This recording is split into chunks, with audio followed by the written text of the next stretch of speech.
It's 1 p.m. in Mission Viejo, California, when Angela Collins answers the call to prayer.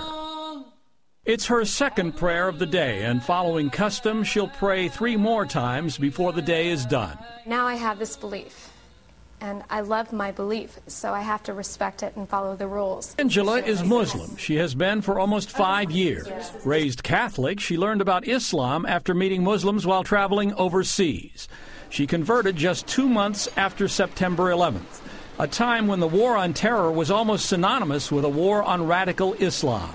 I saw a very dark persona of Muslims in general to Americans, and I realized it was so far removed from my actual experience abroad that people had to know this is not who they are. This is not how they are.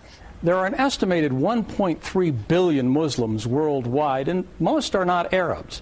Here in the United States, while the Muslim contingent numbers an estimated 7 to 8 million, it's growing rapidly. 20,000 new converts each year, 4 times as many women as men. In the Quran, it says that women were created independently of Adam, that Eve was an independent creation of God's. And so for a lot of white American women, that really appeals to their sensibilities of equality, and it's very liberating for them. Maybe I'll help you cook something. Julia Roach converted to Islam after being introduced to the religion by her husband, Chris. They weren't married at the time. He is also an American.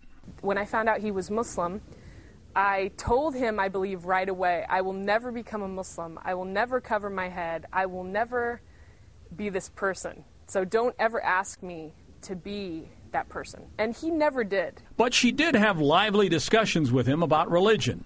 She was raised a Christian and said she converted after she was able to see past the stereotypes and learned about the values of Islam.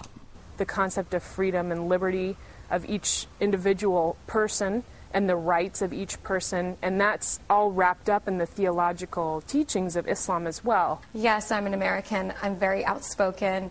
I'm pretty assertive and very happy person. And it's not the typical stereotype that people see with a Muslim woman. We're going to read green eggs and lamb. 5 years after converting to Islam, Angela Collins is now the director of an Islamic school. It took her a while to get used to wearing the hijab, but now instead of being a fashion emergency, it's become a fashion accessory. Yeah, people looked and they were curious, but they never, a lot of the times they didn't realize I was a Muslim wearing hijab. They thought, oh, she must be some French designer coming up with a new fashion. It's not a new fashion, but maybe a new face on the world's second largest religion. George Lewis, NBC News, Los Angeles.